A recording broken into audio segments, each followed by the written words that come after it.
I am 68 years old, and right in front of me, my own daughter had just thrown a cup of piping hot coffee straight at me, not because I insulted her, not because I did something unethical, only because I refused to give my grandson Zion my credit card to buy a $5,000 gaming toy. The coffee soaked through my thin pajamas, stinging and burning as if someone had set my skin on fire. But the thing that hurt more, the thing that constricted my heart, was not the burn. It was the look in Brianna's eyes.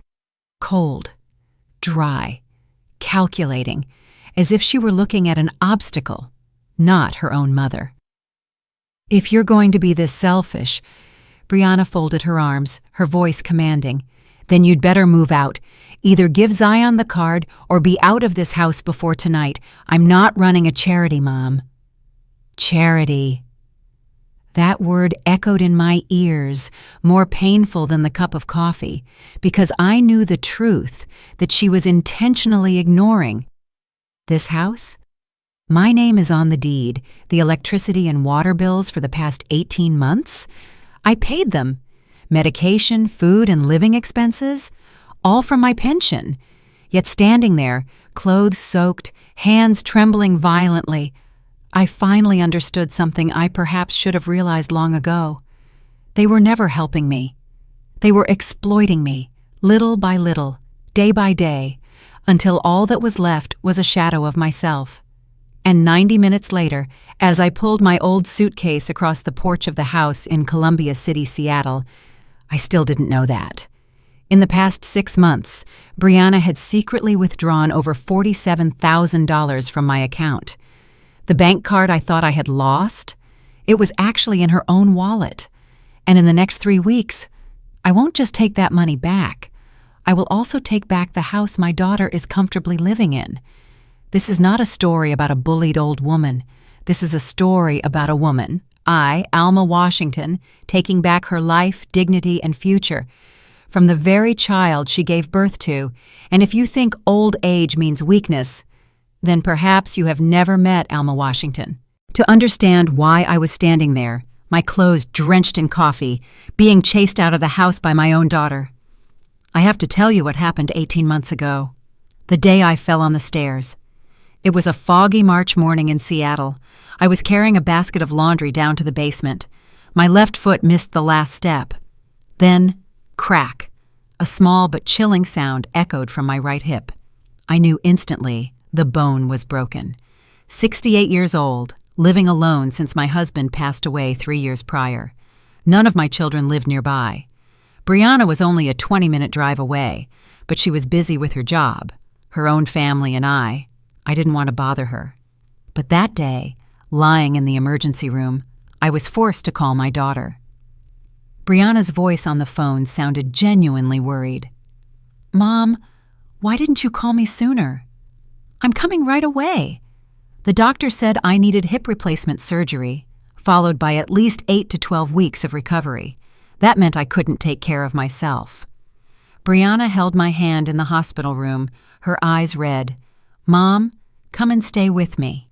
Just temporarily, until you're fully recovered. Our house is spacious. You can stay in the downstairs room. You won't have to climb the stairs." I hesitated. "Are you sure? Your house is busy. What are you talking about?" "You're my mother. I want to take care of you." I burst into tears, not because of the pain, but because I thought my daughter finally genuinely wanted to look after me. Or that's what I believed at the time. The first 3 weeks were heaven. Brianna cooked porridge for me every morning, gave me medicine on time, sat by my bed, and told me about her company. In the early days, when I couldn't stand steadily, she even helped me bathe. "Just rest, Mom. I'll take care of everything else." I felt so lucky to have such a filial child. But then, very subtle changes began to appear. By the 4th week, Brianna told me, "Mom, how about I manage your bank accounts? Paying bills, medical expenses. You need to rest, don't stress over paperwork." It sounded reasonable. I was tired, in pain, and just wanted to sleep. I gave her the password, access, and signed the power of attorney papers. I'll show you the report at the end of the month. The end of the month came. There was no report. Ah, I forgot. But everything is fine, Mom. Don't worry. I believed her, because she was my daughter. If you think this was just a misunderstanding, I once thought so too. But in fact, the first signs had already appeared. I just didn't have the courage to look at them directly, and that very silence paved the way for the nightmare that followed. Because when someone wants to control you, they always start with something that sounds perfectly reasonable. The 6th week came.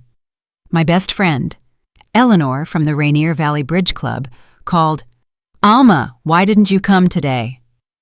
"We waited for you all morning." I froze. "I didn't receive any schedule?" "I sent the email 3 days ago." I checked my phone. I couldn't access my email account. It was then I learned. Brianna had unilaterally changed my email password. For better security, Mom. And never gave me the new password. The 8th week. "I want to go out for a bit. Can you take me to the supermarket?" A fleeting look of annoyance crossed Brianna's face. Very quick, but I caught it. "Mom, the doctor said you shouldn't travel far yet." "I'm very busy. Just tell me what you need, and I'll buy it for you." "But I just want to breathe some fresh air." "Next week, Mom." "I'm swamped this week." The next week was the same, and the week after that. One day, I overheard Brianna talking on the phone in the kitchen. "Yeah, my mom is staying here.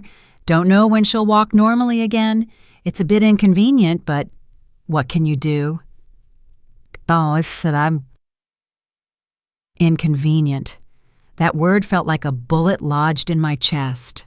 After 3 months, I was walking much better. I didn't need crutches, just a cane. The doctor said I recovered very quickly. "Dear, I think I'll go home next week," I said one evening. Brianna was washing dishes. Her hands paused. "Go home? Are you sure?" "Yes, I'm much better now. I don't want to bother you for too long." She dried her hands, walked over to me, and sat down. "Mom, actually, I think it would be better if you just stayed here permanently." I frowned. "Stay permanently? What do you mean?" "You're 68, Mom." "Living alone is dangerous. What if you fall again? Here, I can look after you." Her reasoning sounded logical. I began to waver. "But I still have my house." "That house is old. The stairs are steep. The bathroom is slippery. I'm afraid you'll fall again." I was silent. "You won't have to worry about anything if you stay here. I'll take care of everything. Plus, you can help me watch Zion, too. He loves his grandma." Ah, there it was, the implied benefit. But I scolded myself for thinking negatively. "Let me think about it," I said. Brianna smiled, but that smile wasn't the smile I remembered. 1 week later, I hadn't gone home. Brianna forgot to schedule the ride. 2 weeks later, I asked to see the bank statement. "Mom, the papers aren't here." "They're at your house. What do you need to do?" "Can you print them out for me?" "Don't you trust me?" "I've been taking care of your every little need. Staying up late to watch you, taking time off work to take you to the doctor. And you still don't trust me?" I panicked. "No. I just wanted to know the situation. If you don't like the way I'm doing things, you can go home any time. This is my house." I lowered my head. I didn't dare ask again. And that was when I realized I was no longer Brianna's mother. I was a burden, a source of money, an object. But I still tried not to believe it. Because how could a mother accept this? How could someone who carried a child for 9 months, nurtured her for 43 years, have to face the truth that her child saw her as prey? I was in denial for 6 months, until the day that hot cup of coffee hit me. Only then was I forced to wake up. That morning started exactly like any other morning during the 18 months I lived at Brianna's house. I woke up at 6:30. Old people can never sleep in. The Seattle light filtered through the curtains, thin, gray, and damp as always. I slowly sat up, reaching out to check my right hip. A dull ache persisted, but it was a pain I had grown accustomed to. I walked out to the kitchen. Brianna had already brewed coffee, the strong kind her husband and daughter liked. I didn't like strong coffee, but I no longer had the standing to say anything. Zion sat at the table, large gaming headphones on, eyes glued to his phone. He was 19, taking a break from college to find himself, but all I ever saw was gaming, online stuff, and expensive purchases. "Good morning, dear," I said. Zion didn't hear, or pretended not to hear. I poured coffee into a cup, added plenty of milk to lessen the bitterness. Then I sat down at the corner of the table, the spot that had become Grandma's place for the past 18 months. Brianna was frying eggs, dressed in a black office outfit, hair tied up in a bun. She was a manager at an insurance company downtown Seattle, had a decent income, a 3-bedroom house in Columbia City, and a 2021 Honda Accord. But for the past 18 months, I knew clearly they were always short on money. "Have you taken your medicine?" Brianna asked without turning around. "Not yet. I'll take it after breakfast." "Your medication is almost out. I'll pick it up this afternoon." "Let me go. I want to go out." "Mom, don't stress yourself out. I can get it." I stayed silent. Arguing was futile. Suddenly, Zion spoke, eyes still fixed on the screen. "Grandma, can I borrow your credit card?" I put my coffee cup down. "Borrow the card for what, dear?" "There's something for my gaming setup." "It's not expensive. Around $5,000. Not expensive." I looked over at Brianna, waiting for my daughter to intervene, but she continued frying eggs, as if the request were normal. "Dear," I said, $5,000 is not a small amount." "You have plenty of money, Grandma." "Mom said you're rich." I paused. "How do you know that?" "Mom told me. You have Grandpa's insurance money, your pension, your house. You're rich." I looked directly at Brianna. "You discussed my finances with Zion?" Brianna turned around, looking annoyed. "What's the big deal?" "We're family. Why hide anything?" "But that's my money." "You're living in my house, Alma. I've taken care of you for 18 months. I think I have the right to know, to see if you can still afford to take care of yourself." A chill ran down my spine. "To see if you can still afford to take care of yourself." As if I were a risky investment. "No," I said. "I won't give you the card." Zion finally looked up. "Are you serious, Grandma?" "It's only $5,000. "You're 19, I said gently but clearly. "You don't need $5,000 worth of equipment. You're so old-fashioned. To be a streamer, you have to invest. You can go get a job and buy it yourself." The air froze. Zion glanced at his mother. "Mom, Grandma, if you ask me if there was a moment I should have stood up and left that house before everything went too far, this was that moment." Zion said, "Grandma's rich," Mom told me, and Brianna didn't deny it. The look in my daughter's eyes was no longer the look of someone who wanted to care for her mother. It was the look of someone accustomed to control, accustomed to making decisions for me, accustomed to withdrawing from my purse as if it were an inherent right. That should have been the moment I understood. In this house, I was not a family member. I was the bank, a walking wallet, a resource. But just like many other mothers, I tried to tell myself, my child is just stressed. She'll calm down. I was wrong, because just a few minutes later, Brianna not only didn't calm down, but did something I would remember for the rest of my life. Zion looked over at his mother one more time, like lighting a fuse, and this time, Brianna turned around. But she was no longer my daughter. She was a completely different person. "Do you know how selfish you are?" I was stunned. "You? What are you saying?" "I've taken care of you like a child for 18 months, and you can't give your grandson $5,000. Brianna, that's not what? Not your money? You're hoarding it while I have to worry about everything?" I stood up, horrified. That's not fair to say. It's perfectly fair. You sit there, drink the coffee I made, eat the food I cooked, live in my house, and you don't think you have any responsibility to this family? I saw Zion smirk, a smile that sent a chill down my spine. I paid the utility bills. I trembled. For 18 months straight. Utility bills. Brianna laughed. You think a few $100s a month is enough to pay for me serving you 24/7. Serving. That word stabbed my heart. You never said you felt that way. Because I didn't want to hurt you. But now, I'm telling the truth. I'm tired. Tired of shouldering a person who isn't grateful. My tears started falling. Brianna stepped closer, her voice low and sharp. You have two choices. Give Zion the card, or move out before tonight. I gasped. You can't. I can. I'm not running a charity, Mom. Charity. That word again. I looked at my daughter, the person I raised, educated, and protected, and I didn't recognize her anymore. No, I said one last time. I won't give you the card. Silence. Heavy as stone. Then Brianna did what I thought I would only see in movies. She grabbed the hot cup of coffee and poured it straight down my lap. I screamed.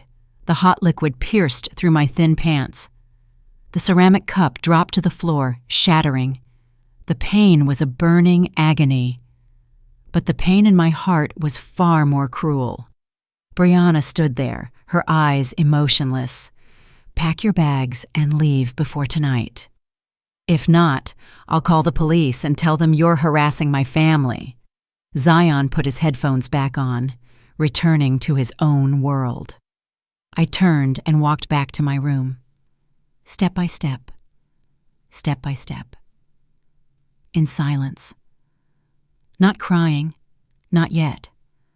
Only one thought repeated itself. I have lived 68 years. I've been through war, poverty, losing my husband, and illness. But I have never felt as small as I did in this moment. I closed the door, sat down on the edge of the bed, and looked at the red burn on my thigh. And I understood. This wasn't my daughter's house. This was a prison. And I, Alma Washington, had just been sentenced to eviction. That morning started exactly like any other morning during the 18 months I lived at Brianna's house. I woke up at 6:30. Old people can never sleep in. The Seattle light filtered through the curtains, thin, gray, and damp as always. I slowly sat up, reaching out to check my right hip. A dull ache persisted, but it was a pain I had grown accustomed to. I walked out to the kitchen. Brianna had already brewed coffee, the strong kind her husband and daughter liked. I didn't like strong coffee, but I no longer had the standing to say anything. Zion sat at the table, large gaming headphones on, eyes glued to his phone. He was 19, taking a break from college to find himself. But all I ever saw was gaming, online stuff, and expensive purchases. "Good morning, dear," I said. Zion didn't hear, or pretended not to hear. I poured coffee into a cup, added plenty of milk to lessen the bitterness. Then I sat down at the corner of the table, the spot that had become Grandma's place for the past 18 months. Brianna was frying eggs, dressed in a black office outfit, hair tied up in a bun. She was a manager at an insurance company downtown Seattle, had a decent income, a 3-bedroom house in Columbia City, and a 2021 Honda Accord. But for the past 18 months, I knew clearly they were always short on money. "Have you taken your medicine?" Brianna asked without turning around. "Not yet. I'll take it after breakfast." "Your medication is almost out. I'll pick it up this afternoon." "Let me go. I want to go out." "Mom, don't stress yourself out. I can get it." I stayed silent. Arguing was futile. Suddenly, Zion spoke, eyes still fixed on the screen. "Grandma, can I borrow your credit card?" I put my coffee cup down. Borrow the card for what, dear? There's something for my gaming setup. It's not expensive. Around $5,000. $5,000. Not expensive. I looked over at Brianna, waiting for my daughter to intervene, but she continued frying eggs, as if the request were normal. Dear, I said, $5,000 is not a small amount. You have plenty of money, Grandma. Mom said you're rich. I paused. How do you know that? Mom told me. You have Grandpa's insurance money, your pension, your house. You're rich. I looked directly at Brianna. You discussed my finances with Zion? Brianna turned around looking annoyed. What's the big deal? We're family. Why hide anything? But that's my money. You're living in my house, Alma. I've taken care of you for 18 months. I think I have the right to know to see if you can still afford to take care of yourself. A chill ran down my spine. To see if you can still afford to take care of yourself, as if I were a risky investment. No, I said. I won't give you the card. Zion finally looked up. Are you serious, Grandma? It's only $5,000. You're 19, I said gently, but clearly. You don't need $5,000 worth of equipment. You're so old-fashioned. To be a streamer, you have to invest. You can go get a job and buy it yourself. The air froze. Zion glanced at his mother. Mom, Grandma, if you ask me if there was a moment I should have stood up and left that house before everything went too far, this was that moment. Zion said, Grandma's rich, Mom told me. And Brianna didn't deny it. The look in my daughter's eyes was no longer the look of someone who wanted to care for her mother. It was the look of someone accustomed to control, accustomed to making decisions for me, accustomed to withdrawing from my purse as if it were an inherent right. That should have been the moment I understood. In this house, I was not a family member. I was the bank, a walking wallet, a resource. But just like many other mothers, I tried to tell myself, my child is just stressed. She'll calm down. I was wrong, because just a few minutes later, Brianna not only didn't calm down, but did something I would remember for the rest of my life. Zion looked over at his mother one more time, like lighting a fuse, and this time Brianna turned around. But she was no longer my daughter. She was a completely different person. Do you know how selfish you are? I was stunned. You? What are you saying? I've taken care of you like a child for 18 months, and you can't give your grandson $5,000? Brianna, that's not... Not what? Not your money? You're hoarding it while I have to worry about everything? I stood up, horrified. That's not fair to say. It's perfectly fair. You sit there, drink the coffee I made, eat the food I cooked, live in my house, and you don't think you have any responsibility to this family? I saw Zion smirk, a smile that sent a chill down my spine. I paid the utility bills. I trembled. For 18 months straight. Utility bills? Brianna laughed. You think a few $100s a month is enough to pay for me serving you 24/7? Serving. That word stabbed my heart. You never said you felt that way. Because I didn't want to hurt you. But now I'm telling the truth. I'm tired. Tired of shouldering a person who isn't grateful. My tears started falling. Brianna stepped closer, her voice low and sharp. You have two choices. Give Zion the card, or move out before tonight. I gasped. You can't. I can. I'm not running a charity, Mom. Charity. That word again. I looked at my daughter, the person I raised, educated, and protected, and I didn't recognize her anymore. No, I said one last time. I won't give you the card. Silence. Heavy as stone. Then Brianna did what I thought I would only see in movies. She grabbed the hot cup of coffee and poured it straight down my lap. I screamed. The hot liquid pierced through my thin pants. The ceramic cup dropped to the floor, shattering. The pain was a burning agony, but the pain in my heart was far more cruel. Brianna stood there, her eyes emotionless. Pack your bags and leave before tonight. If not, I'll call the police and say you're harassing my family." Zion put his headphones back on, returning to his own world. I turned and walked back to my room. Step by step, in silence. Not crying, not yet. Only one thought repeated itself. I have lived 68 years. I've been through war, poverty, losing my husband, and illness.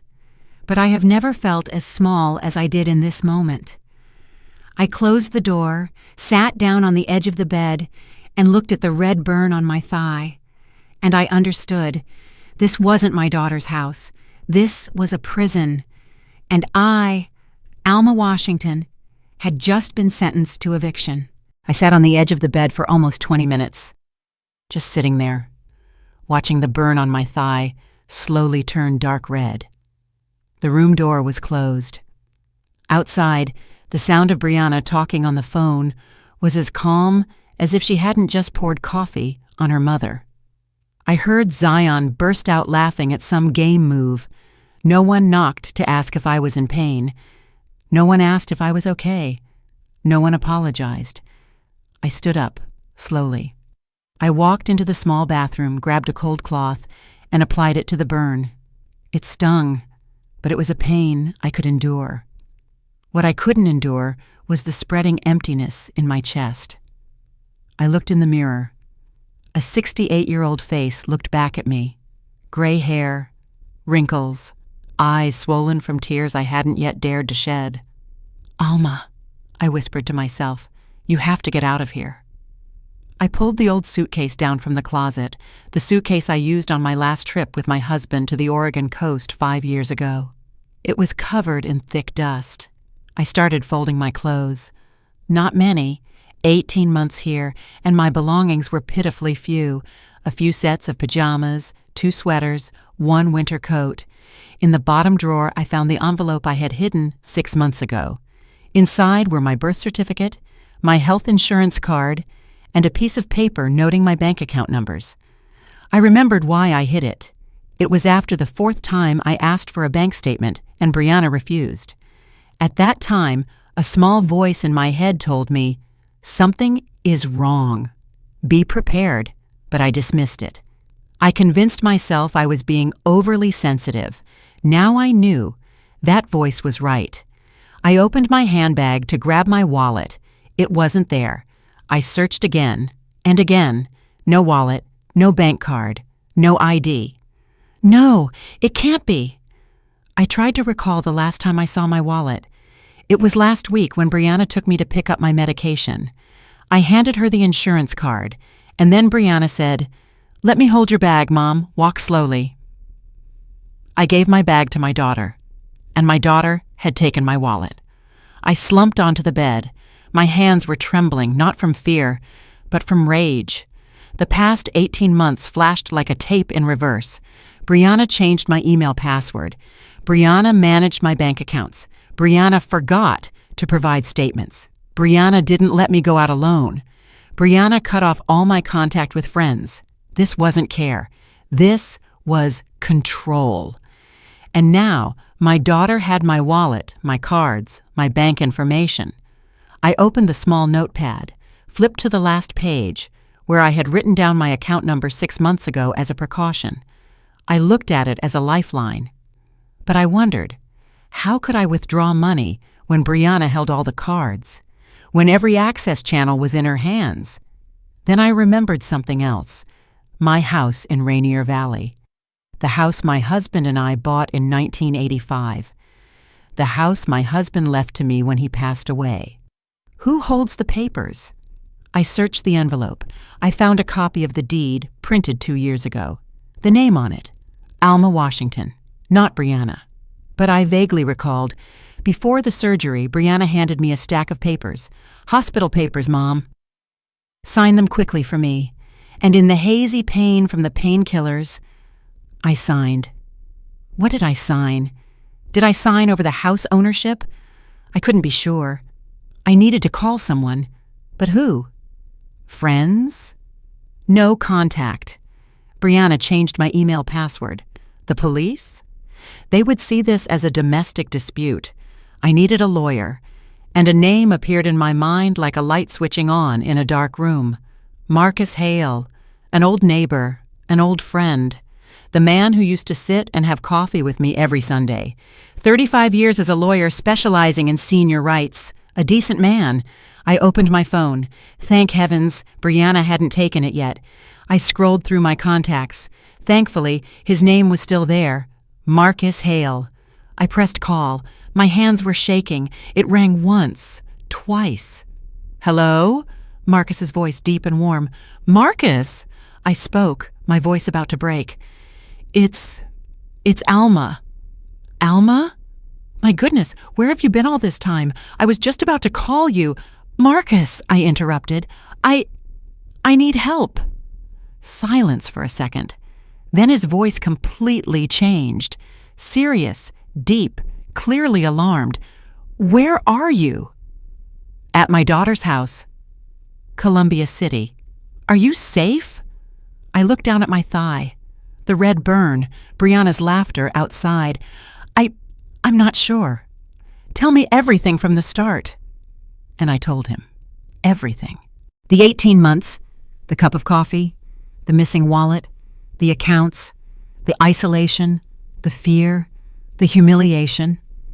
Marcus didn't interrupt, but I could hear him taking continuous notes. When I finished, Marcus said, Alma, what you are describing is elder financial abuse. In Washington state, that is a criminal offense. I gasped, unable to believe it. Do you have somewhere to go? I don't know. My house.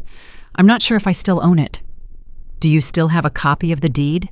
Yes, but I'm not sure if Brianna tricked me into signing a transfer. Okay, I will check on that. But first, you have to leave there. Immediately. But Brianna cannot forbid you from leaving. You are an adult. Preventing you from leaving is illegal detention. If necessary, I will call the police. For the first time in 18 months, I felt like I wasn't alone. Thank you, I whispered. Alma, you only need to do one thing. Get your things ready. I will be there in 20 minutes. Marcus hung up. I sat there clutching the phone. My heart was pounding, ready to explode. 20 minutes? I would be leaving this place. Imagine, standing in the middle of the room where I was made a prisoner, waiting for the only person still on my side. Every minute dragged on like an hour.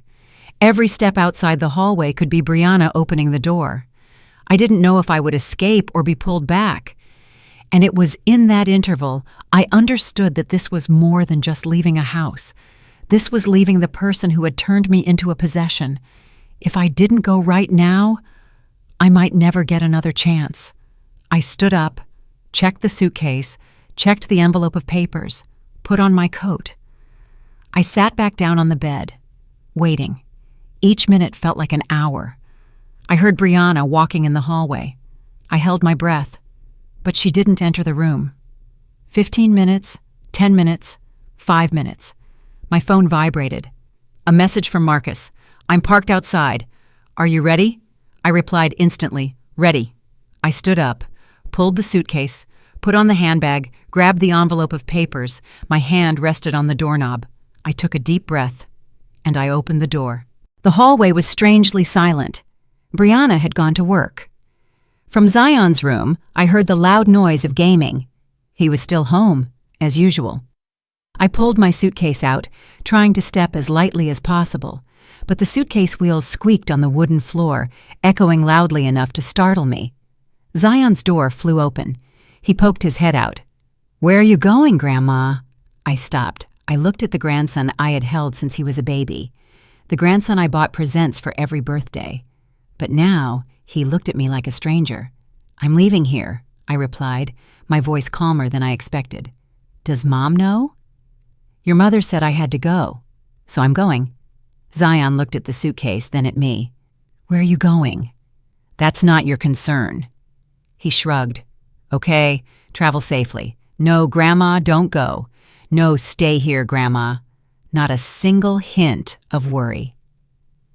Zion turned back into his room and closed the door. I stood there for a few seconds, letting the emptiness spread throughout my chest. Then I kept walking. Marcus was standing next to a gray Toyota Camry. He was 72, gray-haired, wearing black-rimmed glasses, and stood nearly 6 feet tall. When he saw me, he quickly walked over and took my suitcase. "Alma, are you okay?" I nodded, but tears began to flow again. Marcus didn't ask anything further. He opened the car door for me, put the suitcase in the trunk, and then got in and drove away. We were silent for the first few minutes. I looked out the window, watching the familiar streets of Columbia City recede behind us. The streets where I had lived for 18 months, but had never truly been free to walk. "Are you in pain?" Marcus asked softly. I looked down at the burn on my thigh. "It stings a bit, but I can bear it. We will take photos of the injury. As evidence, if a lawsuit is necessary, a lawsuit against my own daughter. I never thought I would have to hear that word." "Marcus," I said, my voice trembling, "I don't know how much money I have left." "No cards. I don't know how much Brianna took." "We're going to the bank. Right now. The Wells Fargo Bank on Martin Luther King Jr. Way, where my husband and I opened our account 40 years ago." Marcus supported me as I walked in. The customer service representative who assisted us was Ashley, a young woman in her 30s. "How can I help you?" she asked, her voice friendly. "I want to check my account," I said. "But I lost my card." "No problem. Do you have any ID?" I took the copy of my birth certificate from the envelope. "I only have this."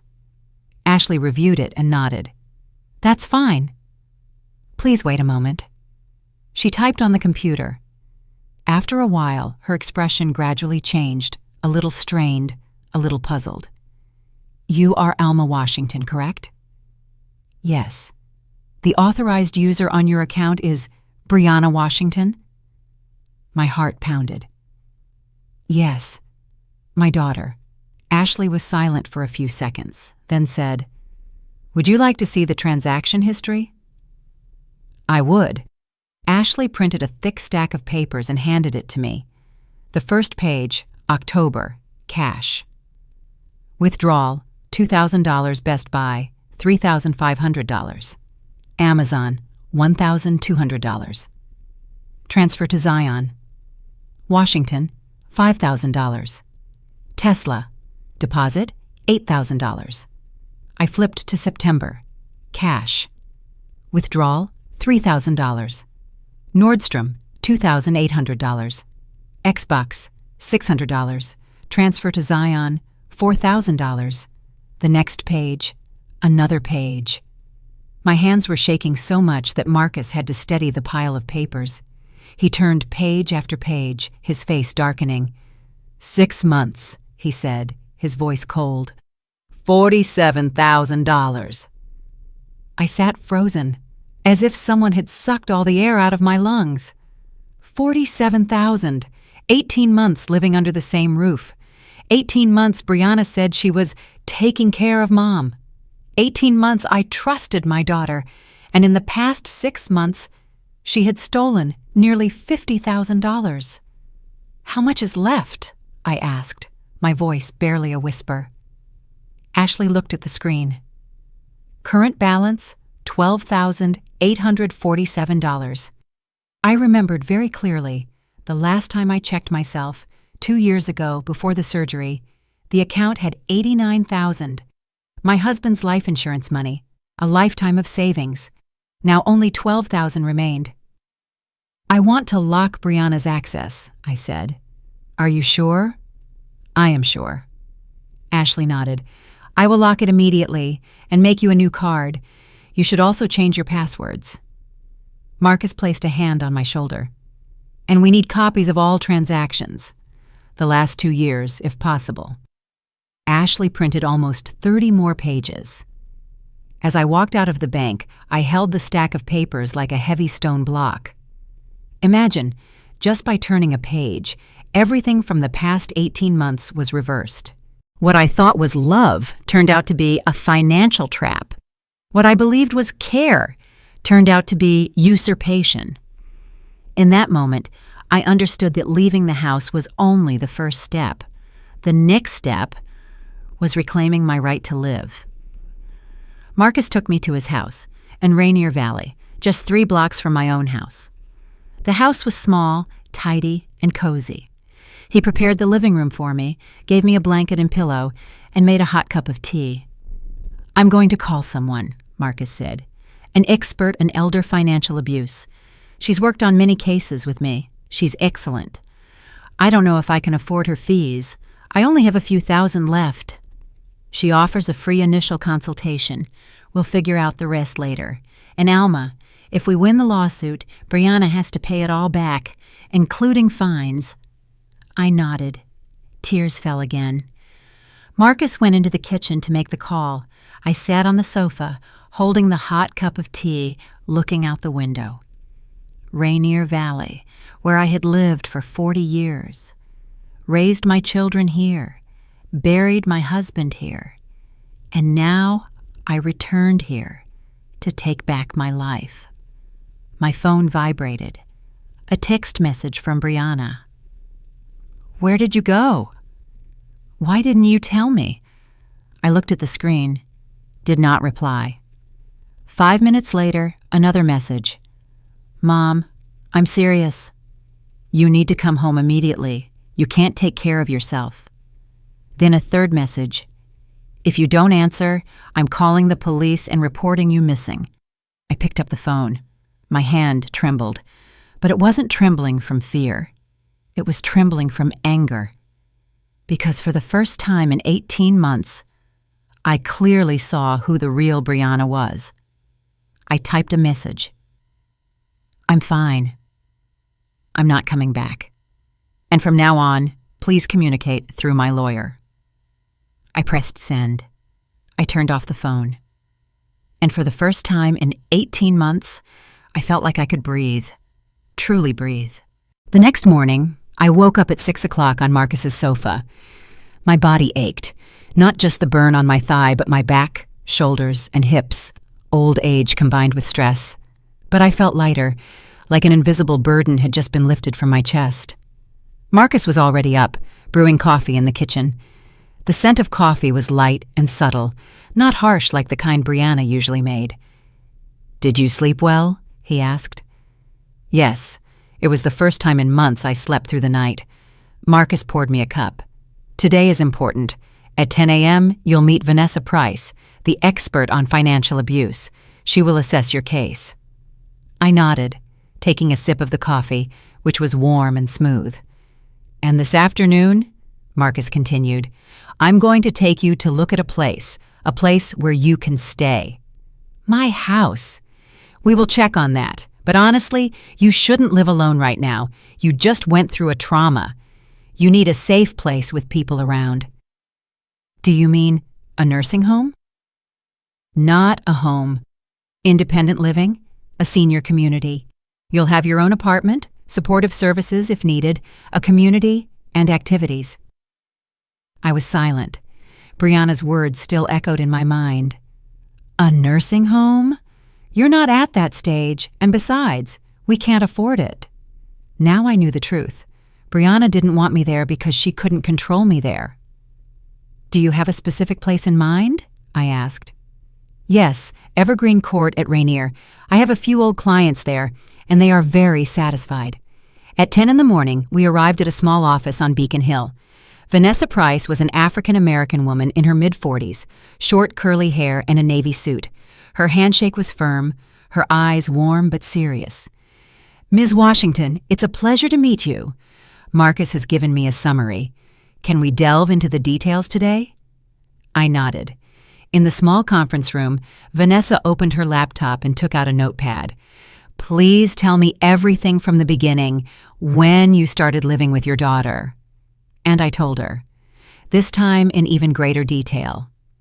From the day I fell and broke my hip, the surgery, the 18 months living with Brianna, being isolated, losing email access, not being allowed to see friends, not being allowed to view bank statements.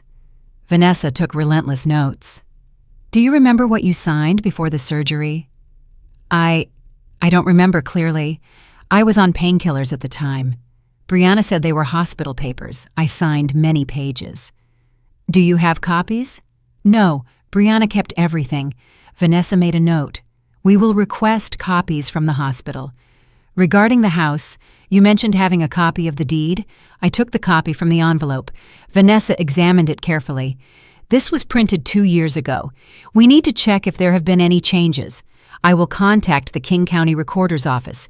She moved on to the stack of bank transactions, flipping through page by page, her eyes scanning the figures. $47,000 in 6 months, she said, her voice remaining calm, but I could hear the contained outrage. Did your daughter have legal access to the account? Yes, I signed the power of attorney. But you authorized her to pay your bills, not to buy a Tesla. Exactly. Vanessa nodded. This is financial exploitation, abuse of financial power of attorney. Not just civil, it could be criminal. I swallowed hard. Do you mean Brianna could be arrested? Possibly. It depends on how we proceed and the evidence. But first, what do you want? Do you want criminal prosecution, or just to get your money back and cut ties?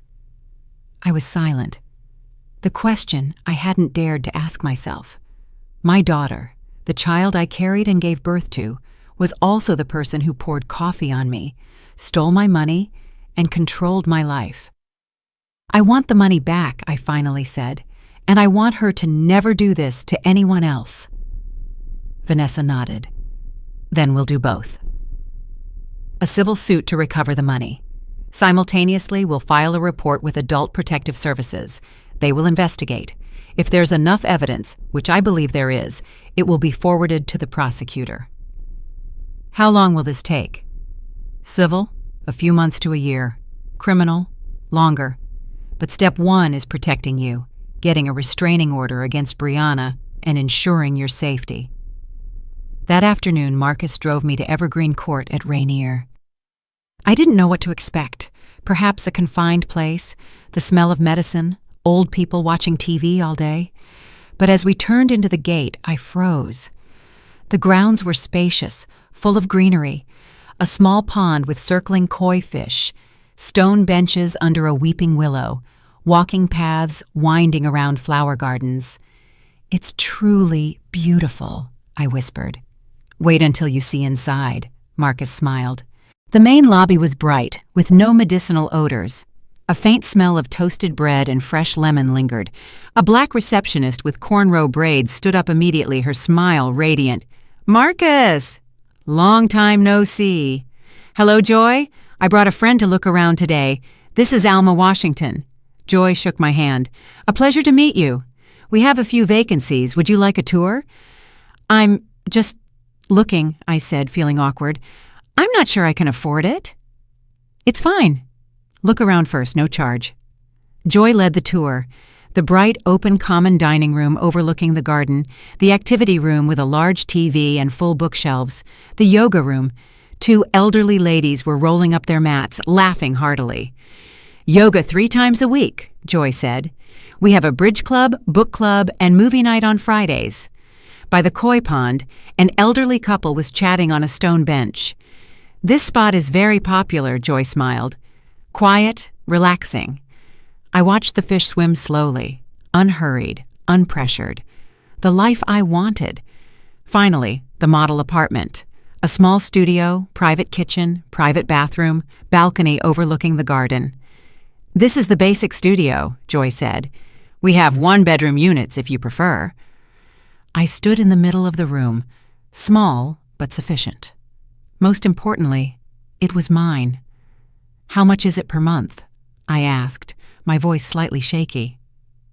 $2,200 per month, Joy replied. That includes utilities, internet, 3 meals a day, and all activities. $2,200. I quickly calculated. My pension was $3,400 a month, meaning $1,200 left for personal expenses. Enough. Just enough. When can I move in? We have a unit ready. You could move in this week." I looked at Marcus, tears welling up.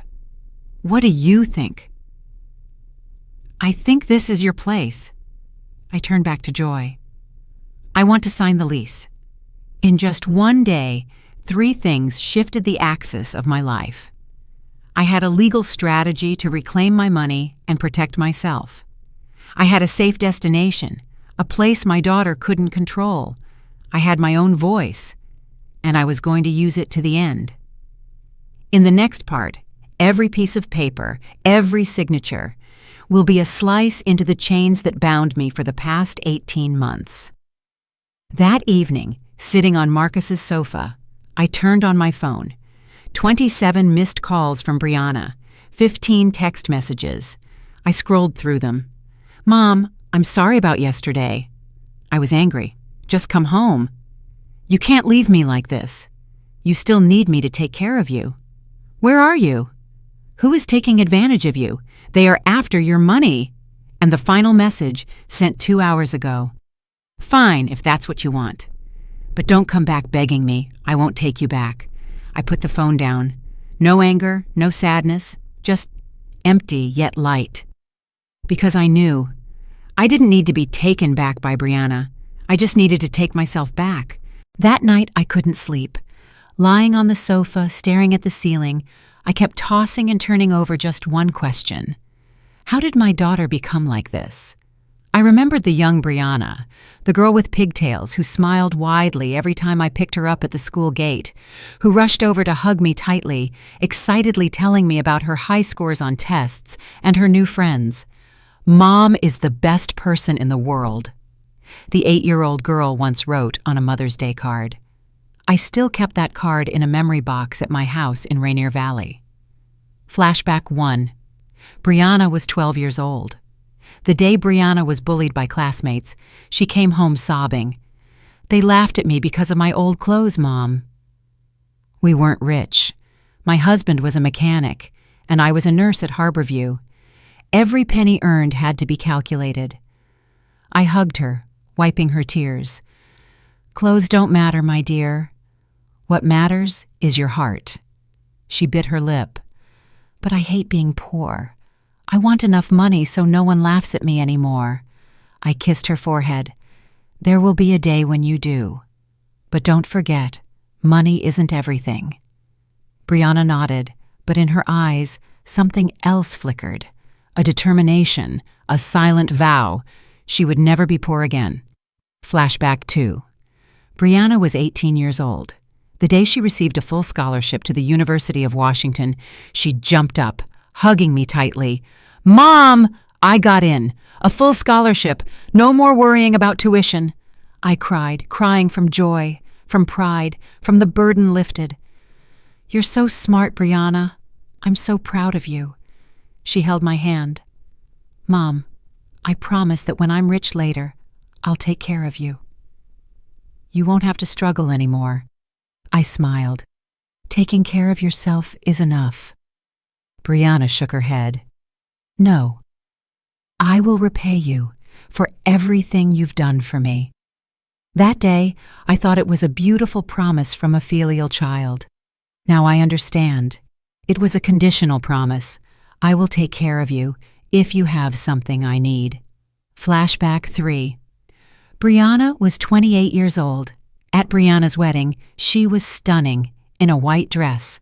The groom, named Marcus Jr., different from my neighbor Marcus, was a software engineer at Microsoft. His family was wealthy.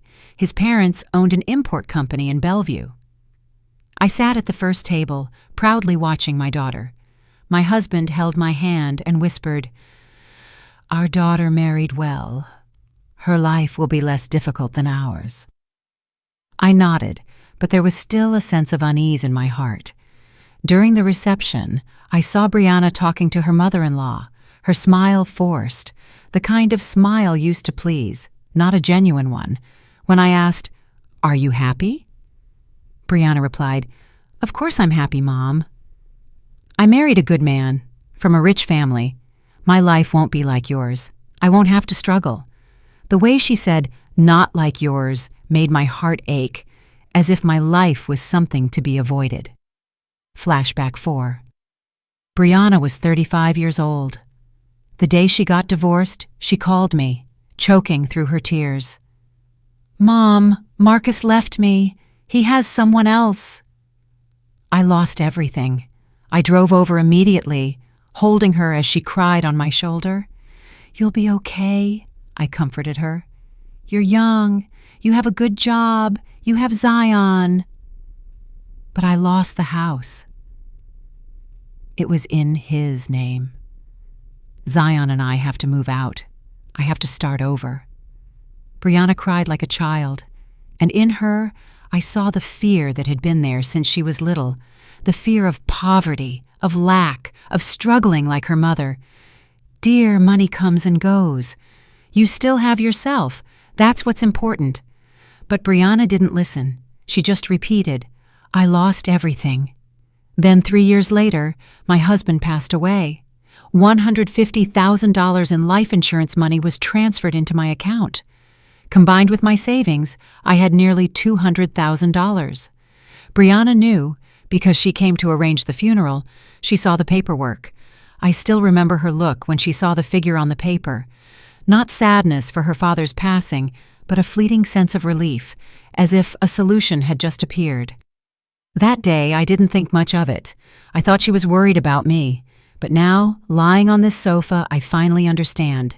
From that day on, Brianna started planning. The plan to care for her mother, the plan to access her mother's money. And when I fell and broke my hip, that was the perfect opportunity. The next morning, as Marcus made coffee, I asked him, "Do you think Brianna was inherently a bad person, or did circumstances push her to become like this?" Marcus was silent for a moment, then said, "Alma, anyone can be selfish when they are afraid. Brianna is afraid of being poor. That fear can push people to do terrible things. She used to be a kind child, though." "Maybe. But life changes people. Sometimes not for the better." I looked at my cup of coffee. If I didn't have money, would Brianna have taken me in? Marcus looked at me with compassion. "You already know the answer." I knew. Deep down, I always knew. Brianna didn't take me in out of love. She took me in because she saw an opportunity. The promise, "I will take care of you," had warped into a tool of control. The childhood fear of poverty, over the years, became a motive for appropriation. And right now, a legal piece of the puzzle was about to be revealed. Who was the real liar? That afternoon, Vanessa called. "Miss Washington, I have news." I checked with the King County Recorder's Office. "The house is still in your name. Brianna failed to transfer it." I sighed in relief. Thank God. But there's something else. 3 months ago, Brianna tried to file a full power of attorney document. Your daughter went to the notary's office with a copy of your signature. What does that mean? Forgery. The notary noticed the signature didn't match your official ID and refused, logging the incident. I was speechless. "You mean Brianna tried to forge my signature to gain power over the house?" "That's right. This is evidence of intentional fraud, not just financial abuse, but fraud." I sank into the chair, my hands shaking. My daughter didn't just take money. She intended to take the entire house, everything I had left. "Ms. Alma, are you there?" I am," I whispered.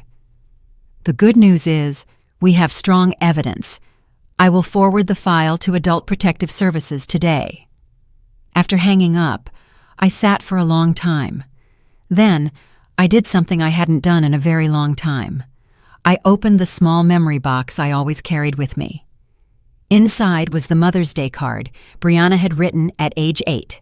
"Mom is the best person in the world." I held the card, looking at the innocent handwriting of a child, and I cried. Not because of the lost money, not just because of the betrayal, but because I lost the daughter I once knew. That little girl in the card had vanished somewhere along the way. All that remained now was a stranger wearing my daughter's face. 3 days later, I moved into Evergreen Court at Rainier. Marcus drove me and my small suitcase. He also brought 2 boxes of belongings from my old house, items he helped me retrieve while Brianna was at work. It wasn't much. A few photos, some books, the wool blanket my husband used to cover himself with, and my small memory box. Joy greeted us in the lobby, her smile as radiant as before. "Miss Alma! Welcome to your new home. Home." The word felt both strange and warm. The small studio was filled with light. A large window overlooked the garden, a neatly made single bed with pristine white sheets, a small kitchenette with a 2-burner electric stove, and a light wood desk. "Simple but cozy," Marcus said, setting down the boxes. "You will make this place your own." I stood in the middle of the room, slowly turning in a circle. For the first time in 18 months, I had my own space. No one to control, no one to monitor, no one to judge. "I love it," I whispered, tears welling up. "I love it so much." Marcus gently hugged my shoulder. "You deserve this place." That first evening, I was invited down to the communal dining room. I hesitated. For 18 months, I had barely eaten with strangers or talked to anyone outside of Brianna and Zion. But Joy led me in, introducing me around the room. "Everyone, this is Alma Washington. She just moved in today." A black woman around 70 with short gray hair stood up and shook my hand. "Welcome. I'm Dorothy. Been here 2 years. You're going to love it." An elderly Asian man smiled. "I'm Mr. Chen. Welcome." Then a white woman about 75 grabbed my hand. "Eleanor!" "Oh my God, Alma. Is that really you?" I squinted, looking closely. "Eleanor? Eleanor from the Bridge Club?" "That's right. You disappeared for 18 months. We called and called but couldn't reach you." Tears streamed down my face. "Eleanor, my dear friend who I had ghosted because Brianna had cut off contact." "Eleanor, I'm so sorry." She hugged me tightly. "It's okay. You're back. That's all that matters." At dinner, I sat next to Eleanor and Dorothy. We had roast chicken, mashed potatoes, and green beans, simple and delicious.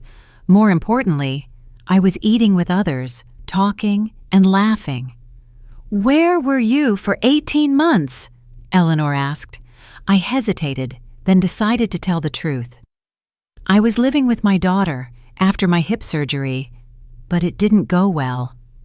Dorothy looked at me, her eyes full of understanding. "Your daughter controlled you, didn't she?" I was startled. "How did you know?" "Because I went through the same thing." "Not my daughter, my son. He took me in to care for me, but he was actually taking all my pension. Luckily, I realized it in time and escaped." "Escaped?" "Yes.